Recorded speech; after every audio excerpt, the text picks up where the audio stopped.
Have you been trying to buy a house in this crazy jungle of multiple offers and bidding wars on the same house that you would like to get? And people are very frustrated. I work with buyers every day getting so frustrated to put in an offer only to find out that 20, 30, 40, 100, which is awful, buyers want the same house and have also made an offer. Now, if you think about it, the seller is faced with a pile of offers, and what do they pick? How do you stand out? We're going to talk about that right now.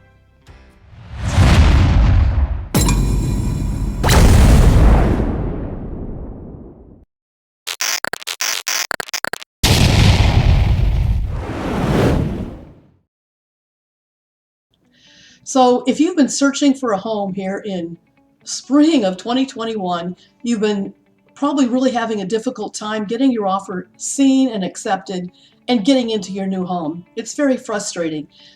Here's what I found out works really good to be successful in this bidding war. The number one thing you've got to do is be approved for your mortgage before you go shopping.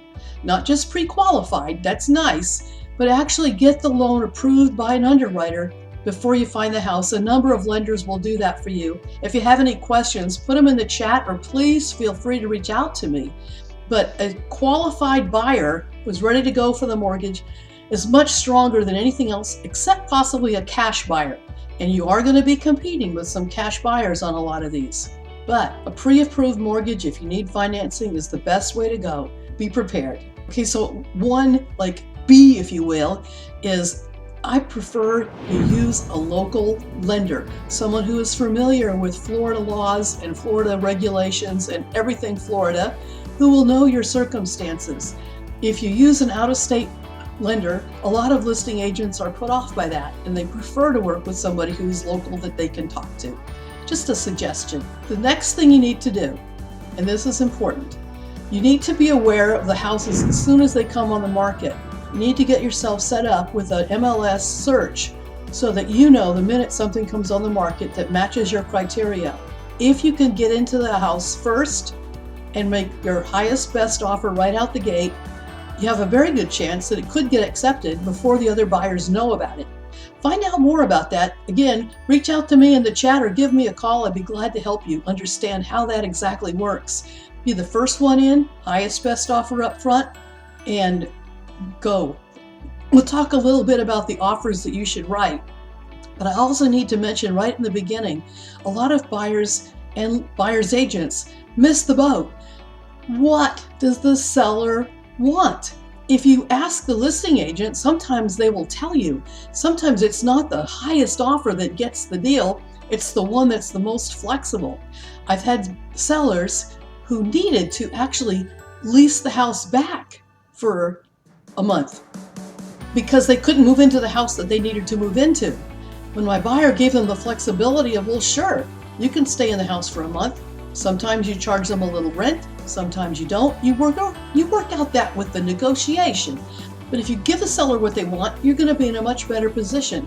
Maybe they need a fast closing, maybe they need a slow closing, maybe they'd like to close in 3 months.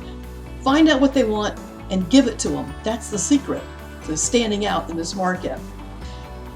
Number 4 should be a no-brainer. The buyer's agent needs to be very careful looking through the multiple listing report and find out all the forms that the listing agent has put in there that they would like you to fill out.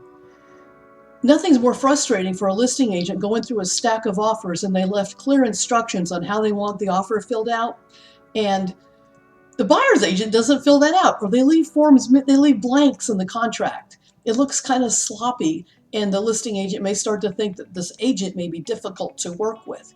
Now, the listing agent's going to take all the offers and present them to the seller, but you have to think that the listing agent might have some influence on the seller as to which offers are better than others. People are involved in this process, so that's something you can do that's really simple, is just take time, pay attention to the details, and do a thorough job filling out a complete offer. Have the pre-qualification letter or the proof of funds in the offer. Make it simple for them to love your offer. Make a good, clean offer. What do I mean by that?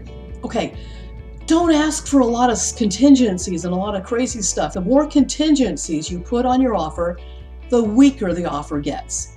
That really weakens your offer. Another thing are closing costs. Closing costs are difficult to get in this market because it's so very competitive.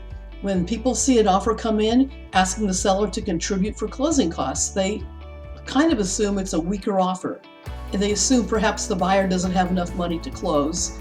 Maybe these are false assumptions, but honestly, if you want to get an offer accepted in this market, it's better if you don't have to put that on there. If you don't have to put it on there, then don't. And then everybody's favorite, in this market, it's not the market to try to dicker. It's not the market to come in under list and hope they're going to counter you, because the chances are if they've got 30 or 40 offers, they're not going to counter yours if they have offers at full list price. And most of them are honestly over list price. A kind of a question is not, should we go over list, but you should ask, how much over list can we afford to go? And it's something for you to discuss. What is the home worth? What will it appraise for? Because folks, it still has to appraise. If you're looking for a home in Central Florida, I would be delighted to talk to you. I'd be delighted to show you what our market has to offer and some strategies for getting your offer accepted. We'd love to see you here in Central Florida. We've got room for more people. Have a great day. Thanks for watching, and please subscribe to my channel if you haven't already. I'd love to see you again. Bye-bye.